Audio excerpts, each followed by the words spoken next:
우리 주변에는 나를 우습게 보는 사람이 곳곳에 있습니다. 여기서 문제는 90%의 사람들은 자신이 무시당하고 있다는 것을 모른 채 살아간다는 겁니다. 심지어 우습게 보는 사람이 대놓고 무시하는 행동인데도 말이죠. 2016년 미국 리네버거 종합반면구소 보고서에 따르면 남녀노소 불문하고 인간관계가 좋은 사람이 고혈압 위험도가 낮았다고 발표했습니다. 반대로 생각하면 인간관계에 스트레스를 받는 사람일 경우 고혈압 위험도가 높아질 수도 있다는 말이기도 합니다. 나를 잘 알지도 못하면서 다 안다는 듯이 행동하고 말하는 별것 아닌 사람들에게 더 이상 휘둘리면 안 됩니다. 하지만 여러분, 이런 생각도 들지 않나요? 인간관계에서 말씀대로 다 되는 게 아니더군요. 말을 다 기억하고 있는데 항상 제가 더 손해보는 상황이 됩니다. 그런 사람을 만나면 순간 반사적으로 대처해야 하는데 지나고 나서 받아치지 못하여 결국 후회하게 됩니다. 해결 방법은 하나입니다. 상대가 나를 우습게 본다는 신호를 정확하게 확인하고 진짜 실천으로 옮겨 그들을 손절해야 합니다. 그래서 오늘은 상대가 나를 우습게 보는 신호 5가지와 함께 생활에서 실천할 수 있는 거절의 기술 3가지를 말씀드리려고 합니다. 영상에 나오는 모든 말들을 외우려 하시지 말고 마음에 드는 딱 1개만 가져가겠다는 마음으로 오늘부터 실천해 주세요. 인간관계에서 을이 아닌 갑이 되어 인생 낭비를 줄이면서 인생을 살아가는데 많은 도움을 줄 거라 확신합니다. 댓글에도 여러분만의 좋은 향기를 남겨주시면 감사하겠습니다. 지금부터 시작합니다. 첫 번째, 나를 없는 사람 취급한다. 나를 우습게 보는 신호는 의외로 쉽게 대화를 하다가 알아낼 수 있다. 서로가 만나서 대화를 하는 도중에 우연히 상대방의 지인을 만났을 때 상대방이 어떻게 하는지에 따라 그 사람이 나를 존중하는지 우습게 보는지 중요한 기준이 된다. 먼저 예의가 있는 사람은 지인을 만나더라도 간단히 인사하거나 악수를 하는 정도로 끝낸다. 이유는 옆에 선약이 있던 내가 있기 때문이다. 나를 생각하여 상황을 빠르게 정리하려고 노력한다. 반면 예의가 없는 사람은 나를 내버려둔 채 길게 계속 얘기한다. 물론 오랜만에 만난 사람이거나 정말 친한 지인이라면 어느 정도 이해를 할 수 있겠지만 나를 전혀 의식하지 않은 채 갑자기 그 지인과 다음 약속을 잡는다거나 길게 대화를 이어가는 건 옆 사람에 대한 예의가 절대 아니다. 통계에 따르면 사람들은 일상 대화 중 자신의 말이 중단되거나 무시당할 때 큰 불쾌감을 느낀다. 한 연구에서는 대화 상대방에게 충분한 관심을 기울이지 않는 행동이 인간관계에서 가장 불쾌한 요소 중 하나로 꼽았다. 그만큼 대화를 하던 도중 나를 없는 사람 취급하는 것은 나를 우습게 보는 첫 번째 신호가 된다. 두 번째, 약속이나 장소를 제멋대로 정한다. 어떤 사람들은 약속을 항상 마지막 순간에 정하려고 한다. 모임이 다 끝나가는데 갑자기 약속 일정을 제멋대로 정한다. 그것도 자신의 편의에 맞춰서만 말이다. 예를 들어 어떤 지인이 있다고 생각해보자. 이 지인은 자신의 쉬는 날에만 약속을 잡으려고 한다. 분명 자기가 쉬는 날이 있으면 다른 사람도 쉬는 날이 있을 텐데 일방적으로 약속을 잡는다. 더군다나 그 이야기를 모임이 다 끝나가는 마지막에 말하는 건 나의 상황을 배려하지 않는 습관인 것이다. 결국 이런 행동은 상대방이 나의 시간을 소중히 여기지 않는 것으로 판단할 수 있다. 철학자 칸트는 인간을 이렇게 비유했다. 인간은 단지 수단으로서가 아니라 목적으로서 대우받아야 한다.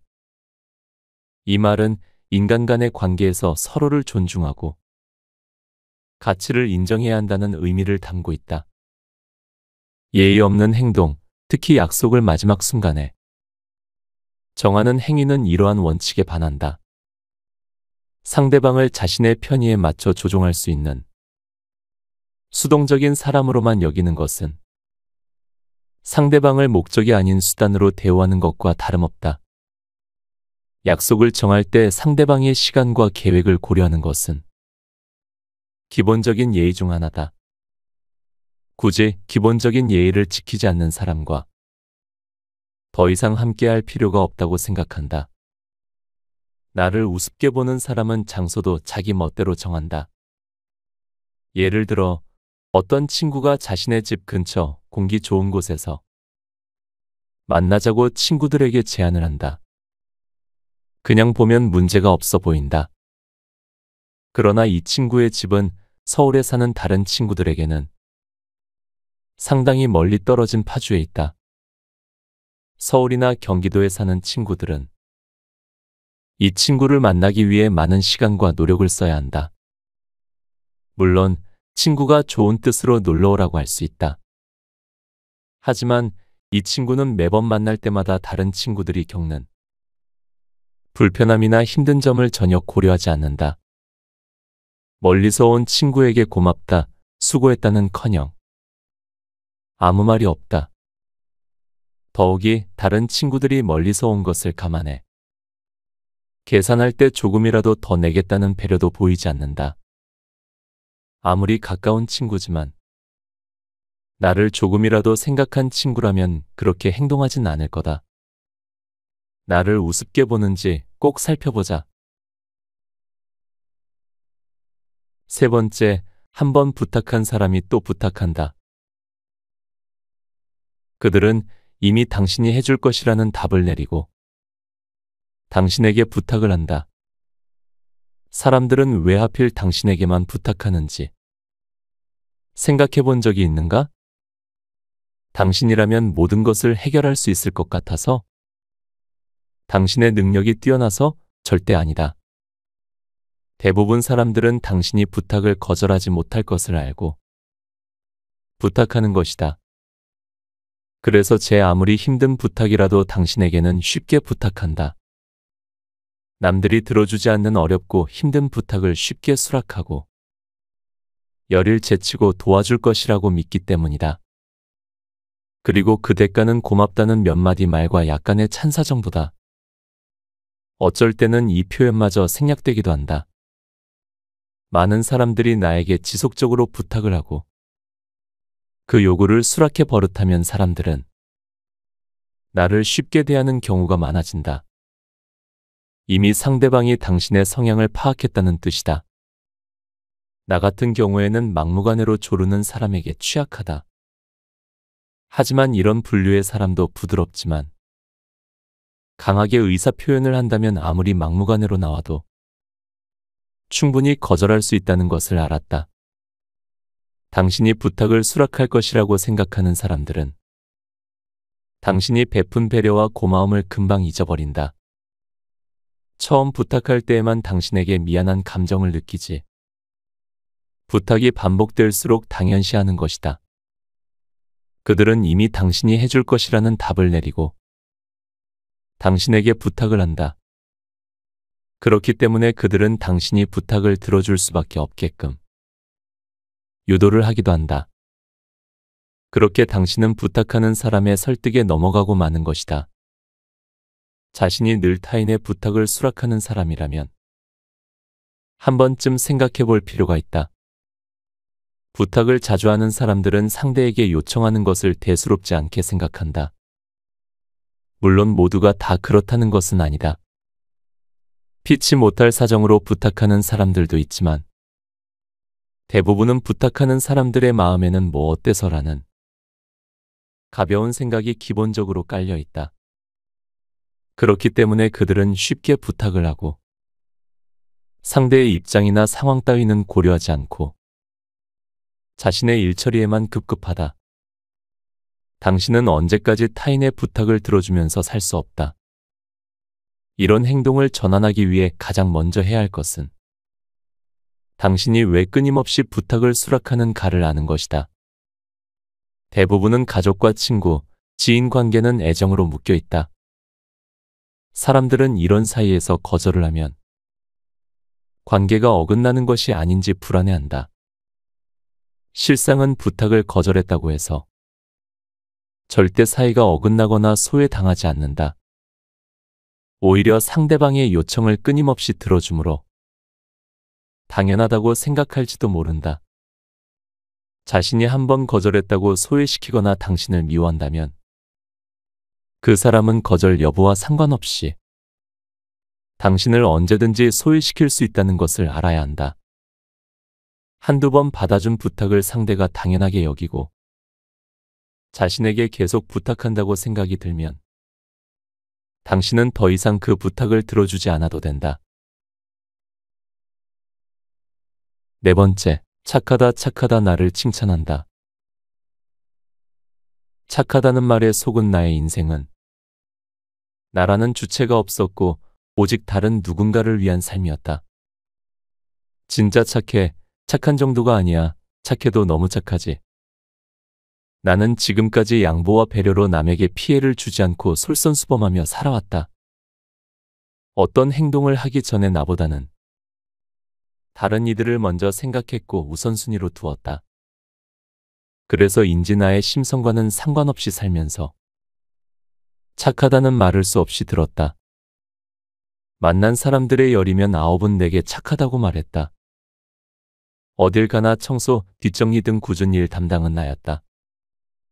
누가 시키지도 않았는데 스스로 자처한 일이다. 이러한 행동은 이미 익숙하고 몸에 밴 습관과도 같았다. 거창하게 마더 테레사와 같이 인류애적인 마음으로 하는 것이 아니었다. 어차피 누군가가 할 거면 내가 하면 된다고 단순하게 생각한 것뿐이다. 내게는 누가 하는 건 중요하지 않았다. 오히려 서로 눈치를 보며 미루는 상황이 더 불편했다.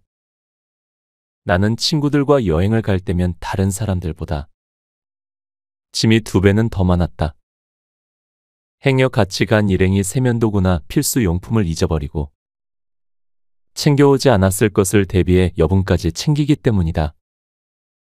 평상시에도 내 가방은 만물 상자였다. 지인들은 내게 너랑 다니면 참 편해. 없는 게 없어. 그 가방에서는 말만 하면 다 나온단 말이지. 하곤 했다.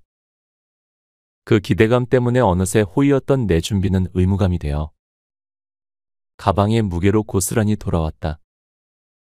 언제 어느 때 누가 필요할지 모르니 점점 이것저것 챙겨 다니는 게 많아진 것이다. 가볍게 핸드백 하나만 들고 오는 친구와 달리 나는 늘 커다란 배낭 하나를 짊어지고 다녔다. 인생은 착하다는 것만으로 행복해질 수 없다.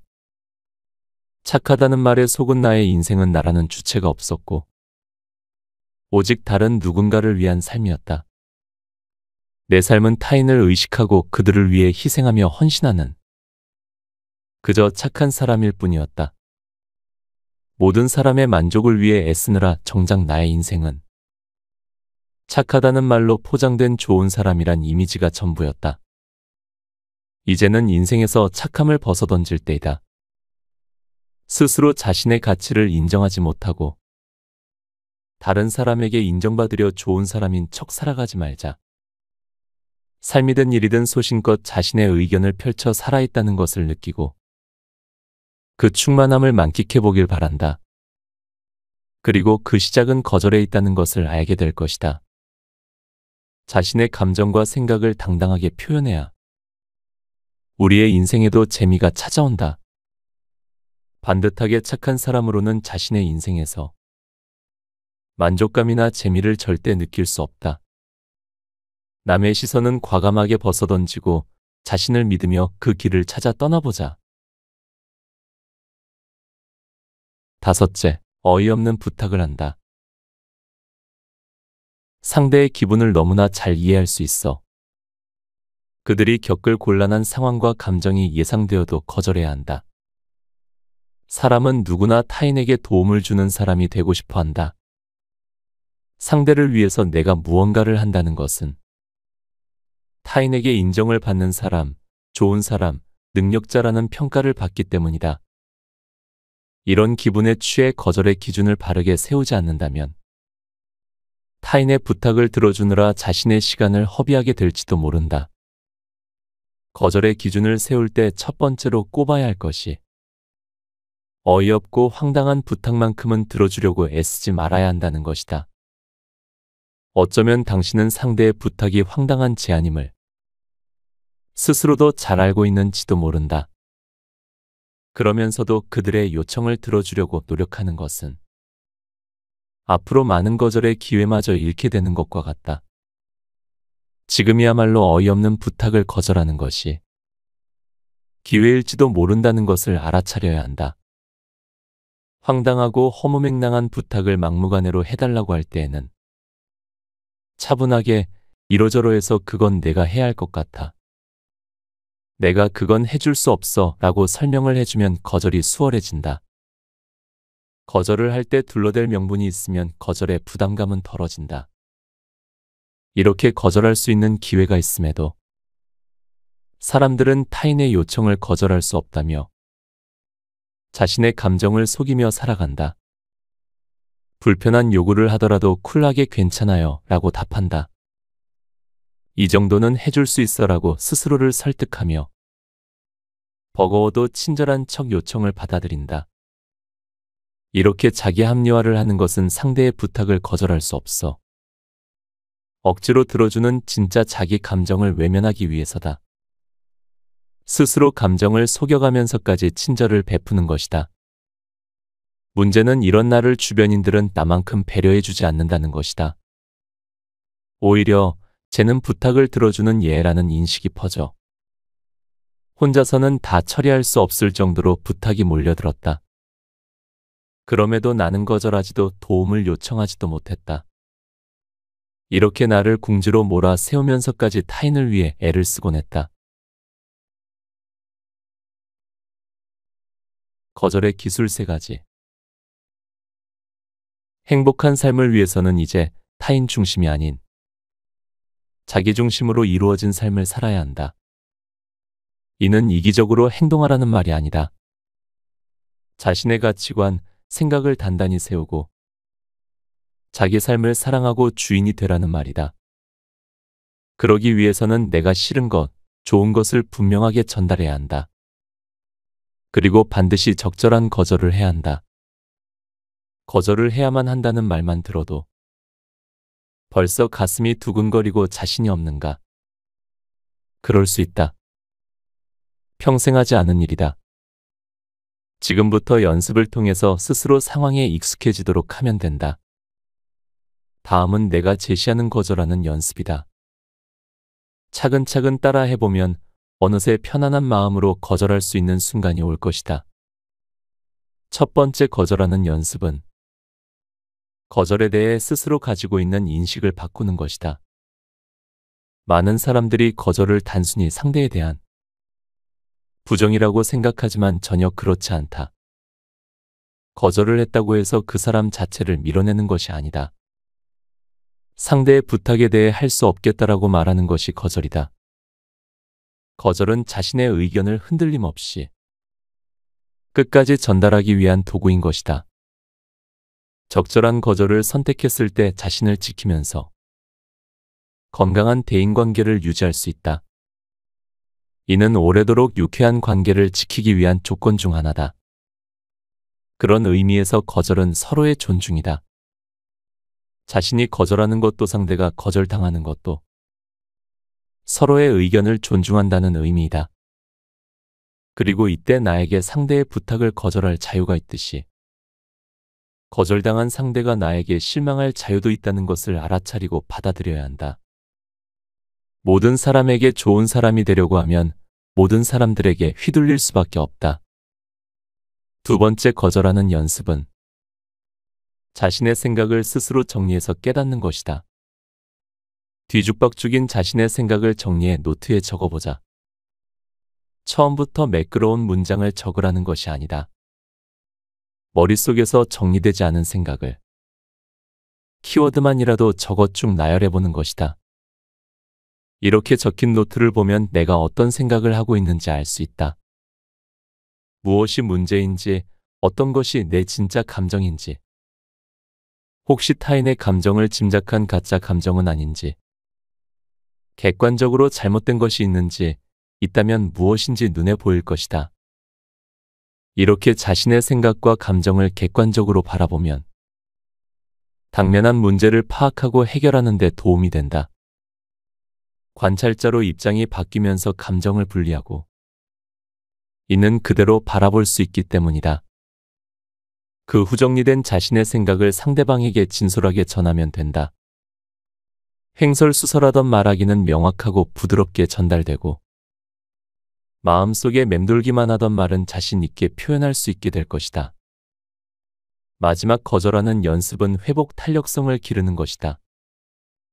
회복 탄력성이란 원래 상태로 돌아오는 힘을 말한다. 여기서 부탁과 요구가 일어나기 전, 즉 어떤 상황에서 거절하기 전 평온한 상태를 유지하는 것이다.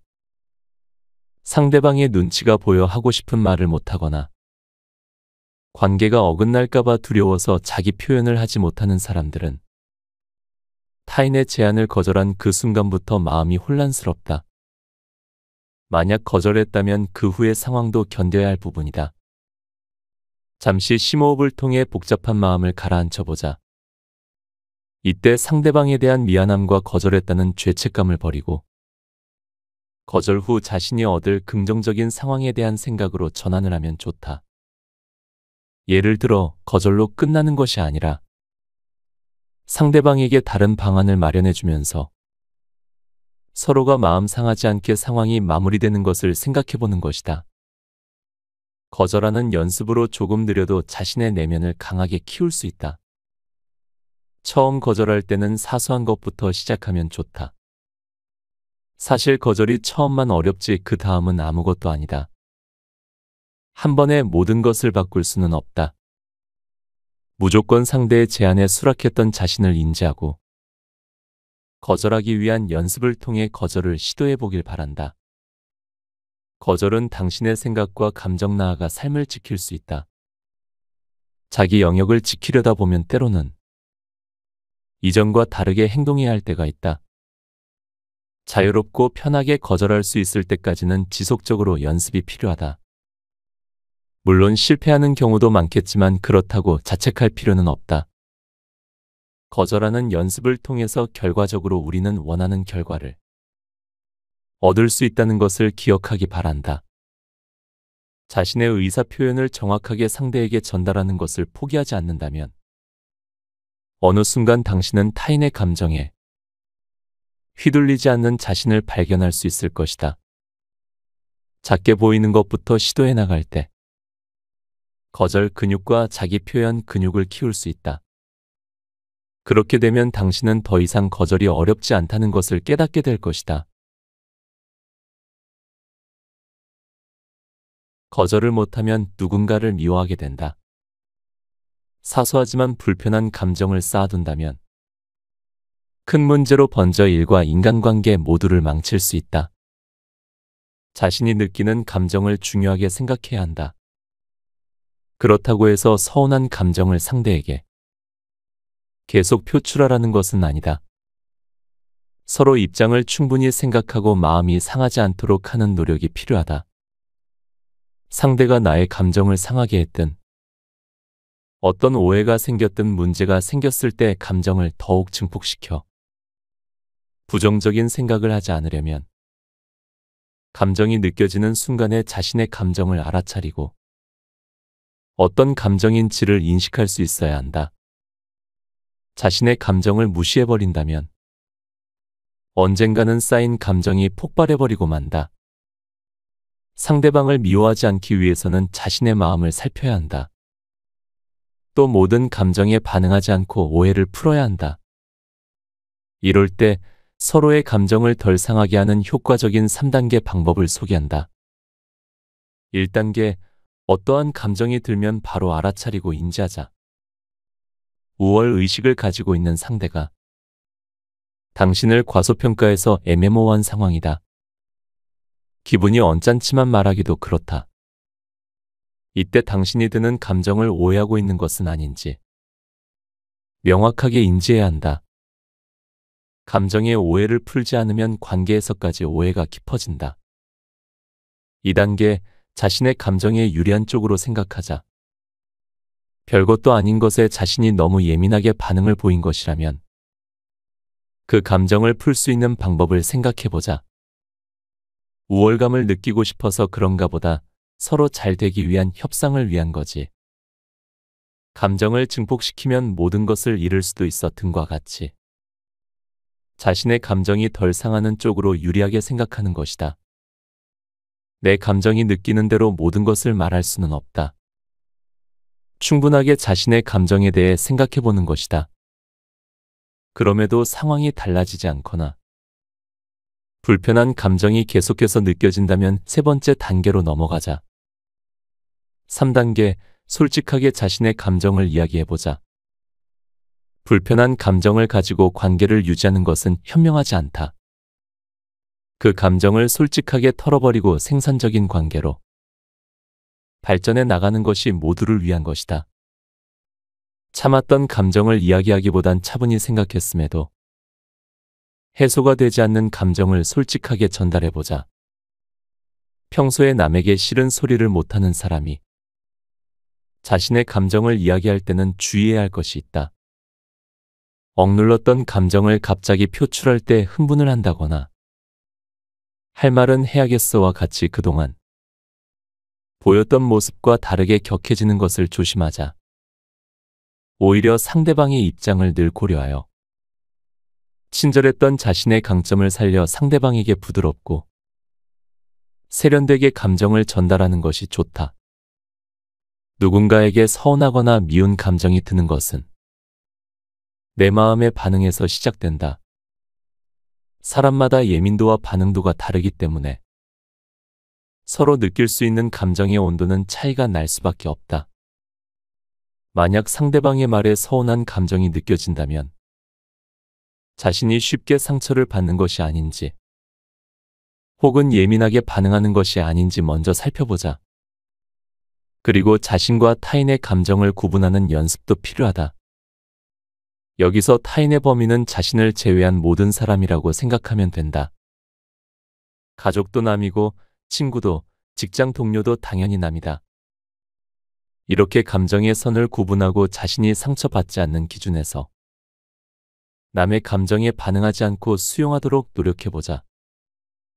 내가 행복하게 살아가기 위해서는 남의 감정을 남의 것으로 생각하는 습관을 들여야 한다. 남이 한 얘기나 행동을 곱씹고 내가 피해봤다고 생각한다면 행복할 수도 없고 자신의 삶만 피곤해진다.